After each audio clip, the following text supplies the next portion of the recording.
What would you do if you stumbled upon a secret so heavy it could unravel the bonds of family in mere moments?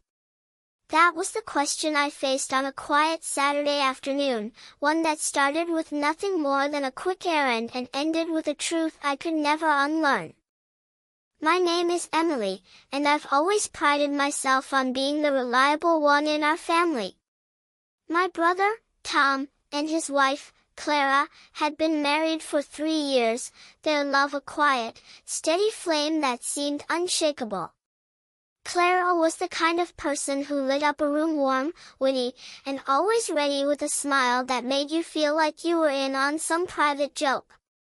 But there was something about her, a flicker in her eyes sometimes, that hinted at depths she kept hidden. I never pried. After all, we were family, not interrogators.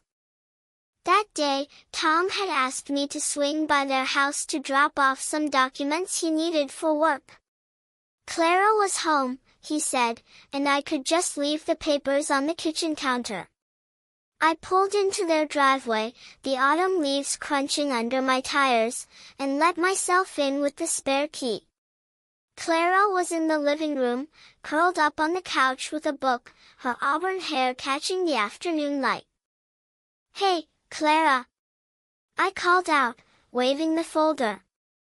"Just dropping these off for Tom. Be right back. I'm grabbing coffee down the street.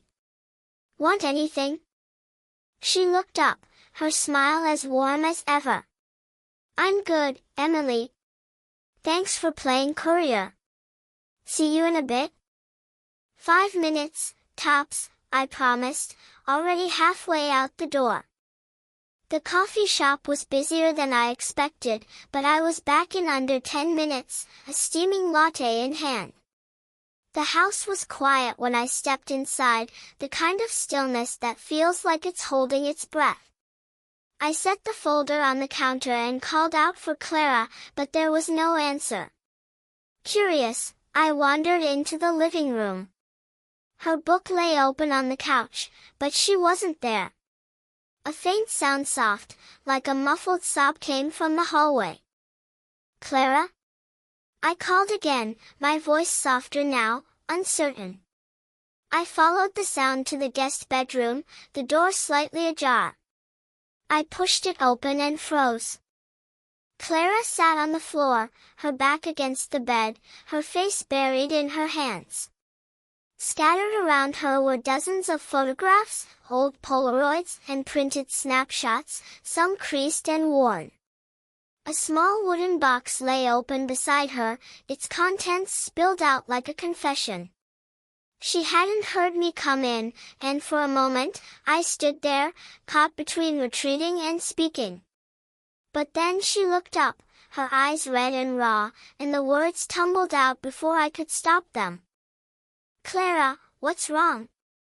She flinched, her hands scrambling to gather the photos, but it was too late. I'd already seen them. Pictures of a younger Clara, maybe 18 or 19, standing with a man I didn't recognize. They were laughing in some, serious in others, their arms around each other in a way that spoke of something deeper than friendship. In one photo, Clara held a tiny pair of baby shoes, her smile radiant but tinged with something fragile. "Emily, please," she whispered, her voice breaking. "You weren't supposed to see this." I knelt beside her, my heart pounding. "Clara, what is this? Who's that man?" She shook her head, tears streaming down her face. "It's not what you think. It's complicated." I wanted to press her, but the pain in her eyes stopped me. Instead, I helped her gather the photos, my fingers brushing against one that showed her holding a small Bunlia baby, wrapped in a soft blue blanket. My stomach twisted. Clara had never mentioned a child, and neither had Tom. Was this a secret she'd kept from him? From all of us? Before I could ask, the front door opened, and Tom's voice echoed through the house. "Emily? Clara? I'm back." Clara's eyes widened in panic. Please, Emily, don't tell him. Not yet. I need time. I nodded, my throat tight, and we shoved the photos back into the box, sliding it under the bed just as Tom appeared in the doorway. He looked between us, his brow furrowing. Everything okay? Yeah, I managed, forcing a smile. Just catching up. Clara stood, brushing her hands on her jeans, her face composed but pale. I was just showing Emily some old stuff. Nothing important. Tom seemed to accept this, but I could feel the weight of what I'd seen pressing against my chest. That night, I couldn't sleep. The image of Clara with those baby shoes, that bundle, haunted me. I knew I couldn't keep this from Tom was my brother, and he deserved to know if something was wrong. But what if it destroyed them? The next morning, I went back to their house, my heart a tangle of guilt and resolve. Clara was in the kitchen, making coffee, and Tom was out back, tinkering with his car. I took a deep breath and sat down across from her. Clara, I need to know the truth, I said quietly. Who was that man? And the baby, was it yours? She set the coffee pot down, her hands trembling. For a long moment, she didn't speak. Then, in a voice barely above a whisper, she began. His name was Daniel. We were together in college, before I met Tom. I loved him, Emily, more than I can explain. We were young, stupid, and thought we had forever. Then I got pregnant. My breath caught. What happened? Clara's eyes filled with tears. We were so happy at first. But then there was an accident. Daniel was driving, and a truck ran a red light. He didn't make it. I was 6 months along, and the stress I lost the baby, too. Her words hit me like a punch. I reached for her hand, but she pulled away, staring at the table. I didn't tell Tom because I couldn't bear to relive it. Every time I try to talk about it, it's like losing them all over again. Just then, the back door opened, and a woman stepped inside, someone I'd never seen before. She was older, maybe in her 50s, with kind eyes and a hesitant smile. Clara froze, her face draining of color. Clara, the woman said softly. I got your message. I looked between them, confused. Who's this? Clara swallowed hard. This is Margaret. Daniel's mother. The room seemed to shrink around us. Margaret stepped forward, holding a small, worn journal. Clara called me last night. She said she was ready to talk about everything. I stood, my head spinning. Clara had reached out to Daniel's mother after all these years? Why now?